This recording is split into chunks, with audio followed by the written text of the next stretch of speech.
तो जो हमारे tribal chief universal champion head of the table Roman Reigns हैं, उन्होंने डब्ल्यूडब्ल्यूई के अंदर काफी धमाल और कमाल किया और रिसेंटली उन्होंने अपने पॉल हेमन को भी फायर कर दिया है। और हम लोग कहते हैं कि रोमन रेंज ने फाइनली ट्राइबल चीफ वाले गिमिक के साथ में अपना हाईएस्ट लेवल अचीव कर लिया है। लेकिन रिसेंटली डब्ल्यूडब्ल्यूई के एक बहुत ही बड़े स्टार ने जो कि बहुत ही ज्यादा एक्सपीरियंस वाला है, उसने कहा कि उनके अकॉर्डिंग रोमन रेंज अभी बस शुरुआत हुई है और उनका जो हाईएस्ट लेवल है वो डब्ल्यूडब्ल्यूई के अंदर अभी तक हमें दिखाई नहीं दिया है। क्या कुछ उन्होंने बातें की रोमन रेंज को लेकर इस वीडियो के अंदर होगी बात। रिसेंटली ब्रे वाइट की इन-रिंग रिटर्न को लेकर भी एक बड़ी न्यूज आ चुकी है सामने। आने वाले मंडे नाइट रॉ के लिए भी डब्ल्यूडब्ल्यूई ने भर भर के मैचेस कर दिए ऑफिशियल और डे 1 2022 के टिकट सेलिंग को लेकर एक बहुत ही ज्यादा बेहतरीन न्यूज आई है सामने। So without wasting any time let's begin this video. लेकिन वीडियो के पहले हम लोग शुरू करने वाले एक बड़ी न्यूज के साथ में। न्यूज कह लो, स्टोरी कह लो, ये जीत रामा के बारे में जुड़ी है जो कि फॉर्मर डब्ल्यूडब्ल्यूई सुपरस्टार रह चुके हैं और डब्ल्यूडब्ल्यूई ने रिसेंट टाइम में उन्हें कर दिया रिलीज। अब होता क्या, जीत रामा का इंटरव्यू होता है जहां पर एक सीरियस इशू के बारे में बात करते हैं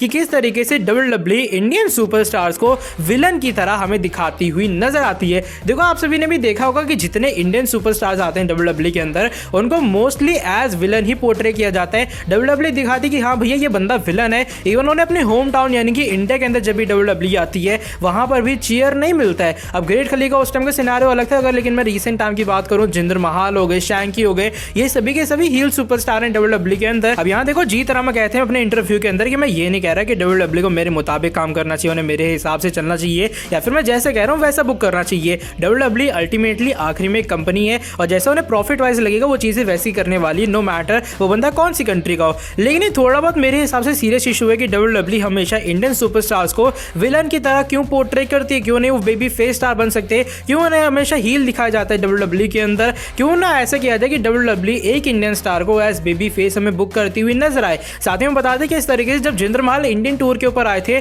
उन्हें अपने होम टाउन इंडिया के अंदर भी बू मिल रहा था ट्रिपल एच के against. Triple H definitely WWE के बड़े स्टार हैं, लेकिन भाई कोई भी बंदा अगर अपने होम टाउन जाता है उसे ज्यादातर चीयर ही मिलती है। अगर मैं एईडब्ल्यू सुपरस्टार की बात करूं, एमजेएफ, वो कितने बड़े विलन है एईडब्ल्यू के अंदर, हर जगह उन्हें बू का सामना करना पड़ता है, लेकिन उन्हें अपने होम टाउन के अंदर ऐसी चीयर मिली, वो भी सुन के हैरान हो गई कि भैया पूरी ऑडियंस उन्हें चीयर कर रही है। और जब उनके सामने सीएम पंक है तो सीएम पंक को बू का सामना करना पड़ा। तो ये चीज बताती कि होम टाउन के अंदर जैसा मर्जी सुपरस्टार हो वो होम टाउन हीरो होता है और उसे चीयर डेफिनेटली मिलती है। लेकिन जीत रामा कहते हैं देखो पैसा वगैरह सब चीजें सही है, लेकिन मेरे हिसाब से इस चीज को बदलने की जरूरत है, इस थिंकिंग को बदलने की जरूरत है कि इंडियन सुपरस्टार हमेशा विलन क्यों होता है।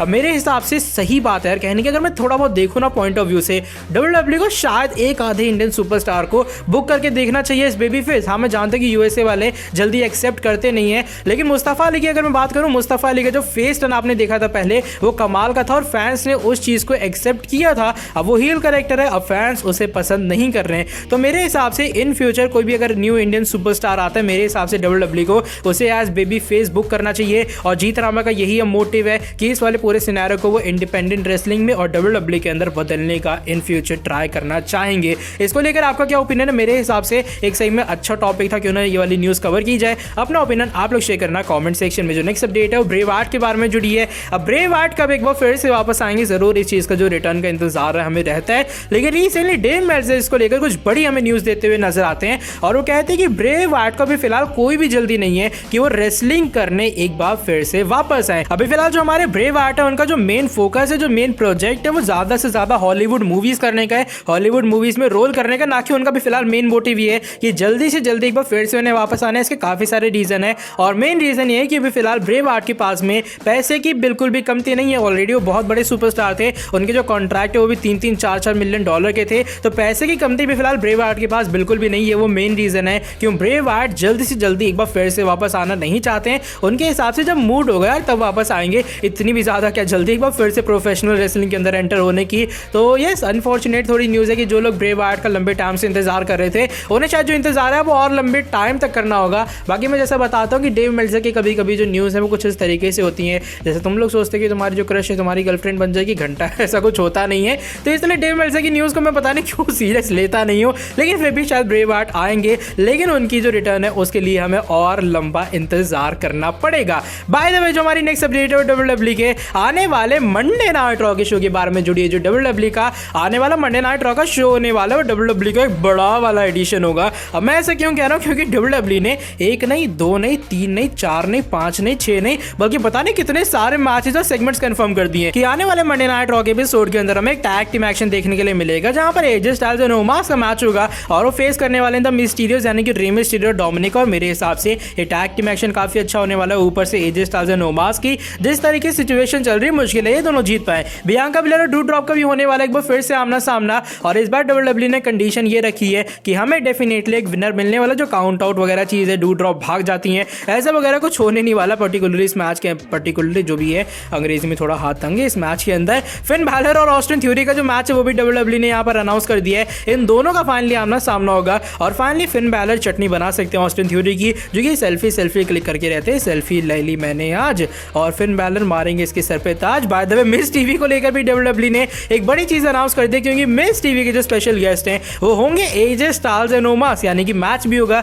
और मिस टीवी पर भी दोनों हमें आते हुए नजर आएंगे। रिया रिप्ली और क्वीन ज़ेलेना वेगा का मैच भी होने वाला है। साथ ही में डेमियन प्रीस्ट का भी मैच होगा जिगलर के साथ में। ये होने वाला है एक चैंपियनशिप्स कंटेंडर मैच। जिगलर अगर जीतते हैं तो उन्हें आने वाले टाइम में यूएस टाइटल की एक अपॉर्चुनिटी मिलेगी। लैशली का भी एक सेगमेंट होने वाला है और लैशली यहाँ पर आएंगे और वो एड्रेस करने वाले किस तरीके से उन्होंने ट्रिपल थ्रेट मैच को बना दिया फेटल 4-वे मैच डे 1 शो के अंदर। और एज का कटिंग एज शो भी एक बार फिर से आने वाला है वापस, और उनकी स्पेशल गेस्ट होने वाली है मरीज। तो भाई ये भर भर के चीजें डब्ल्यूडब्ल्यूई ने अनाउंस की हैं आने वाले मंडे नाइट रॉ के लिए। तो आप एक तरह का ये कह सकते हो कि आने वाले जो मंडे नाइट रॉ है पूरा का पूरा डब्ल्यूडब्ल्यूई ने अभी अनाउंस कर दी है। ये वो कुछ चीजें जो कि हमें 3 घंटे के रॉ के एपिसोड के अंदर दिखाई देने वाली हैं। देखते क्या होता है आने वाले मंडे नाइट रॉ के अंदर। लेकिन इस बार डब्ल्यूडब्ल्यूई ने भर भर कर प्रीव्यू अनाउंस किए, देखते क्या इसका जो इम्पैक्ट है वो व्यूअरशिप के ऊपर आता है या फिर नहीं। बाय द वे आज की जो हमारी नेक्स्ट अपडेट है वो डब्ल्यूडब्ल्यूई के डे 1 2022 के पेपर व्यू के बारे में जुड़ी है। अब हमने देखा जो डब्ल्यूडब्ल्यूई का डे 1 का शो है वहां पर मेन इवेंट होगा रोमन वर्सेस ब्रॉक के बीच में,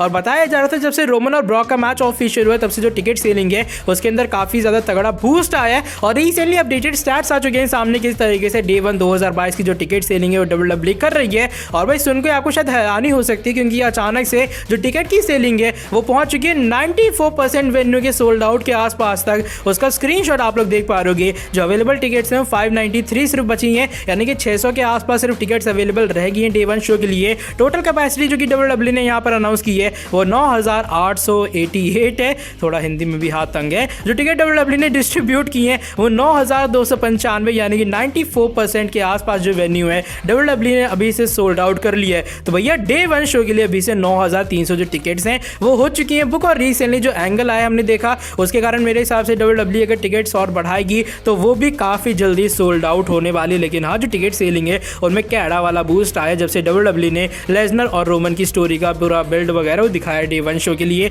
तो भाई ये चीजें बताता है क्या स्टार पावर है इन तगड़े सुपरस्टार्स की, जो टिकट सेलिंग के अंदर इतना बूस्ट आ गया। काफी लोग कह रहे थे जब तो टिकट सेलिंग के लिए रोमन और ब्रॉक को कहते हैं बाकी सुपरस्टार की डिसरिस्पेक्ट होती है, तो भाई बाकी स्टार्स के कारण तो 7 से 8 हजार टिकट बिकी हैं। मैं बता रहा हूँ कि रोमन और ब्रॉक एक मेन स्टार पावर है, बाकी सुपरस्टार्स ना हो तो भैया जरूरी थोड़ी वेन्यू सोल्ड आउट हो जाए। बाय द वे आज की जो हमारी नेक्स्ट एंड फाइनल अपडेट है वो जुड़ी है current universal champion tribal chief head of the table Roman Reigns के बारे में।